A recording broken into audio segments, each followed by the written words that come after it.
Hi, Suzanne Barron here, founder of Christ the True Light. I was thinking about a passage. I can't remember what thoughts led me down this road, but I want to read it to you. It's in Ezekiel 16. I'm going to read it from my screen because it's an NIV version. I'm not going to read from the Wycliffe because it's a little harder to understand. But it's Ezekiel chapter 16. It says, "The word of the Lord came to me. Son of man, confront Jerusalem with her detestable practices and say." Now, he's saying her to mean like a woman. Now, there's a reason why. If you follow along, then you'll understand that this is a woman. How like God will say like you're like the people is His bride. Like God is your husband. I remember thinking that it didn't matter if your name was Paul, Megan, Joe, Amber, Crystal, or David. God is your husband. Okay. And that's how you should look at him. And then there's other verses that's like God is your mother, where Jesus said, how I've longed to gather you like a hen gathers her chickens. Okay. You have to have a spiritual mind to understand the spiritualness here. Okay. Um, he's your husband, David, Megan, Joe, Amber, Crystal, whoever. He's like in this story, he's trying to say he's your husband. Um, and he uses a woman because of, how do I say this? Look at how women are treated today. The abuse that women are treated by a man, like with rape and just sexual abuse, and just how like degrading it is for a woman to be abused in those types of way. And I want you to just visualize what that's like to the woman and how the woman in the human flesh feels. And you've heard me say this if you're a follower. God uses physical things to give us spiritual understanding. So in this story, he's given us a female, an abused female from birth. She's like been abused from birth. All right. That's what's happening here. Okay. And that's you. He's talking to the lost people.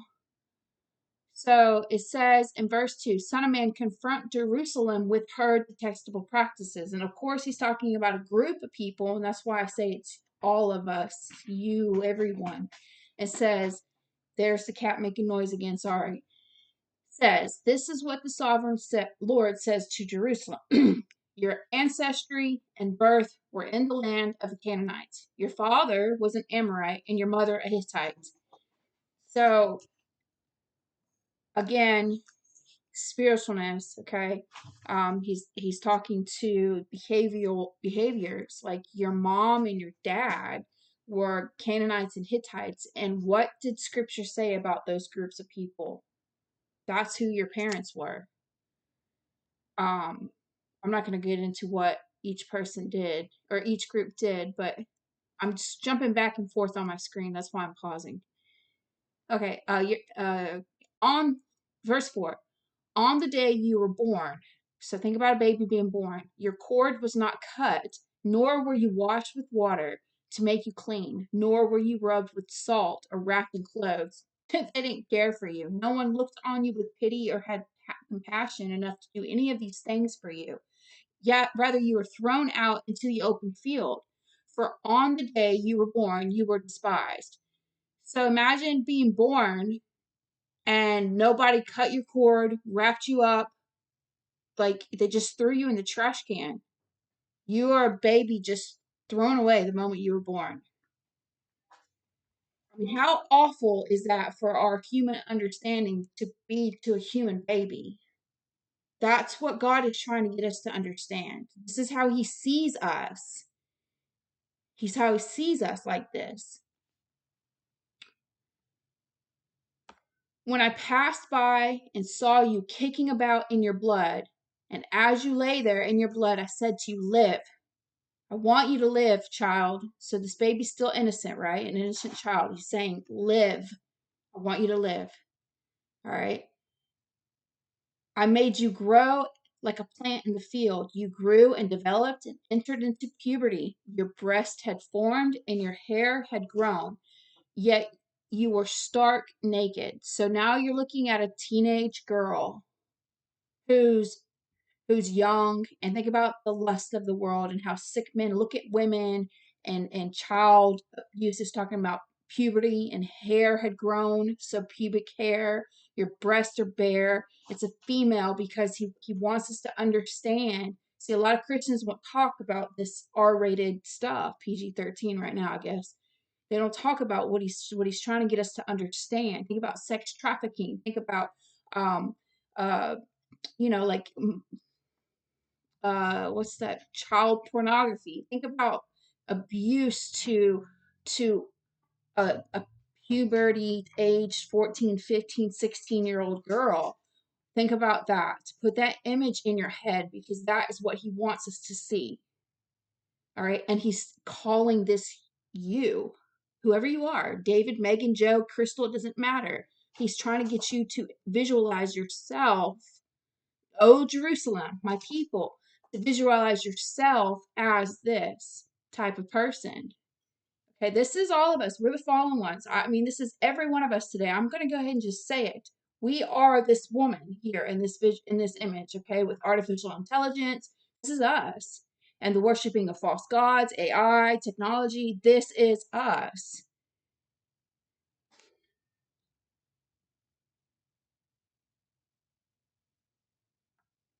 Later, I passed by, and when I looked at you and saw that you were old enough for love, I I spread the corner of my garment over you and covered your naked body. So now you're no longer a teenage girl. You're early 20s. You're of age to be married. Okay? And I'm going to take you and I'm going to protect you. I spread the corner of my garment over you and I covered your naked body. I gave you my solemn oath and entered into a covenant with you, declares the sovereign Lord, and you became mine. So now we're married. You're married with God now. You are husband and wife with God. A lot of schizophrenic women out there, schizophrenia, okay, they believe that they're married to God. They believe that Jesus is their husband, and this because the voices are telling them this. Now, this is one of those things where we have to understand that it's a spiritual message. The spirits are telling us religious content because they want us to understand these things. This is one of those things that we are to understand when the spirits tell us we are married to Jesus. I was told that during my voices, during my psychosis, that I was the bride of Christ, that I was the bride of Jesus, that I was married to Jesus, that he was my husband. I put his name right here, the word of God, but it's not that I'm actually married to him. But they wanted me to believe that, those voices, is what it felt like. But that's not really what was happening. They were trying to get me to understand a spiritual message. And I would never figure those answers out if I never picked up my Bible. It wasn't like I'm better than everybody else, I'm married to God.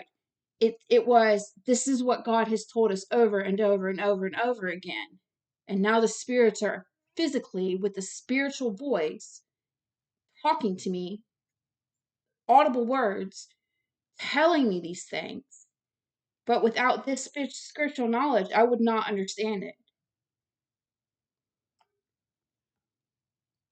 I guess I could say that better, but that's all I got right now. Okay, your breast had formed and your hair had grown and you were stark naked. Later I passed by. Okay, I read that. I gave you my solemn oath and entered into a covenant with you, declares the sovereign Lord, and you became mine. I bathed you with water and washed the blood from you and put ointments on you. So bathed you with water.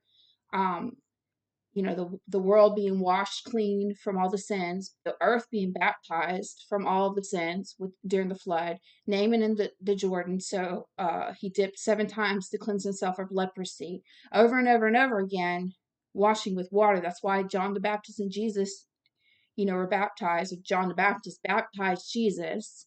Jesus never baptized anyone, but he was baptized. It was for us to understand something. All right, moving along.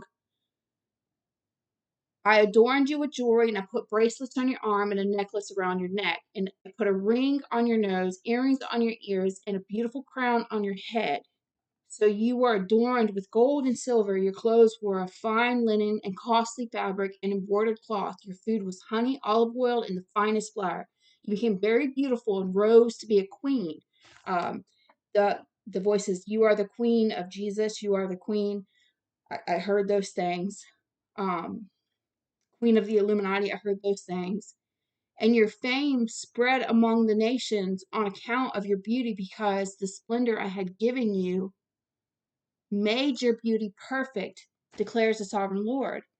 So he's marrying you, building you up, and he's giving you all these royalty items.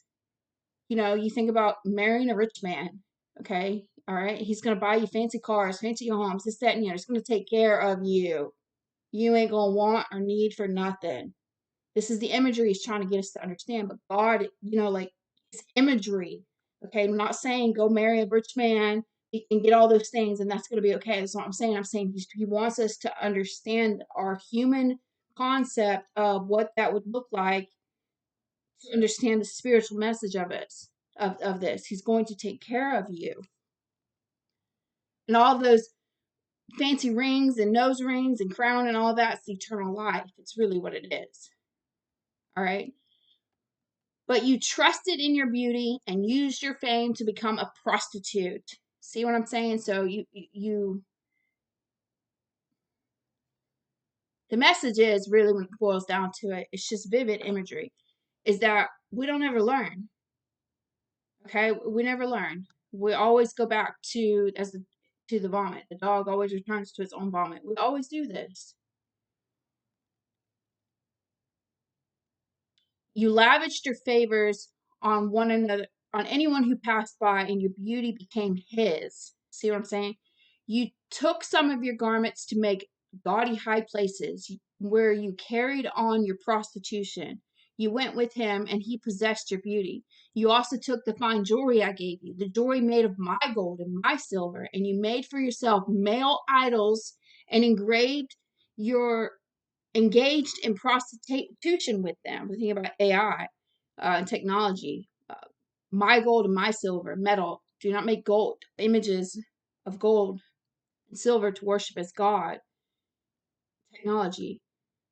Verse 18, and you took your embroidered clothes to put on them, and you offered my oil and incense before them. Also the food I provided for you, the flour, olive oil, and honey I gave you to eat. You offered as fragrant incense before me. This is what happened, declares the sovereign Lord. And you took your sons and daughters whom you bore to me, and you sacrificed them as foods to the idols. Was your prostitution not enough? You slaughtered my children and sacrificed them to the idols. In all of your detestable practices and your prostitution, you did not remember the days of your youth, when you were naked and bare, kicking about in your blood. Woe to you, declares the sovereign Lord. In addition to all of your other weaknesses, you built a mound for yourself and made a lofty shrine at every public square. At every street corner, you built your lofty shrine and degraded your beauty, spreading your legs with increasing promiscuity,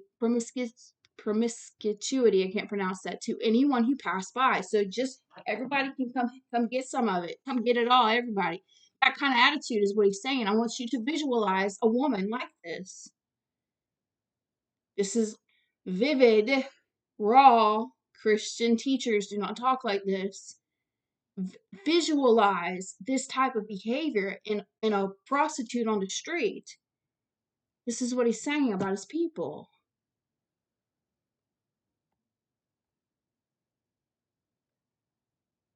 You engaged in prostitution with the Egyptians, your neighbors with large genitals, and aroused my anger with your increasing promiscuity. So I stretched out my hand against you and reduced your territory. I gave you over to the greed of your enemy, the daughters of the Philistines, who were shocked by your lewd conduct. You engaged in prostitution with the Assyrians too, because you were insatiable, and even after that you still were not satisfied. Then you increased your promiscuity to include Babylonian, a land of merchants, But even this you are not satisfied. I am filled with fury against you, declares the sovereign Lord, when you do all of these things, acting like a brazen prostitute, when you build your mounds at every street corner and made your lofty shrines at every public square. You were unlike a prostitute because you scorned payment. You adulterous wife, David, Amber, Joe, Megan, whoever you are. You prefer strangers to your own husband. All prostitutes receive gifts, but you give gifts to all of your lovers, bribing them to come to you from everywhere for your illicit favors. So in your prostitution, you are the opposite of others. No one runs after you for your favors. You are the very opposite. For you give payment, and none is given to you. Therefore, you prostitute, hear the word of the Lord. This is what the sovereign Lord says, because you poured out your lust and exposed your naked body and your promiscuity with your lovers, and because of all your detestable idols, and because you gave them with your children's blood. Therefore, I'm going to gather all of your lovers with whom you found pleasure, those you loved, as well as those you hated. I will gather them against you from all around and will strip you in front of them, and they will see your stark nakedness.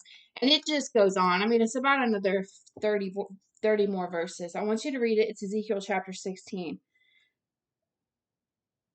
But I also want you to take into account what is happening in our world today with technology, pharmaceuticals, animal testing. Okay, God lives in the animals too. Medicine, food industry.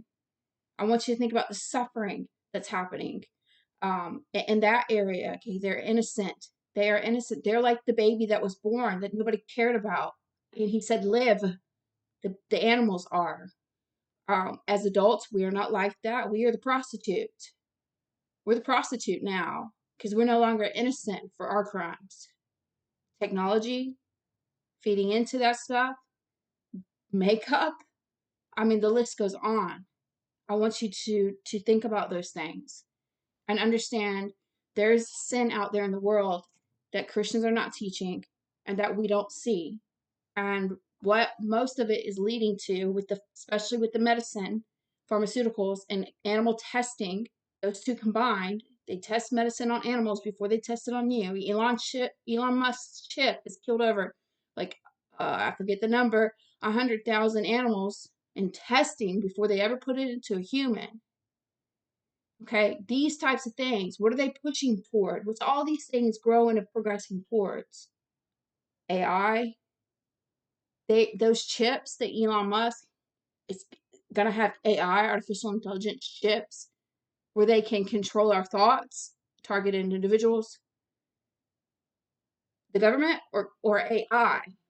AI, not the government. See, we got targeted individuals believing this stuff is happening already in the world, but it's not happening yet. These are predictions. The spirits are predicting to the future.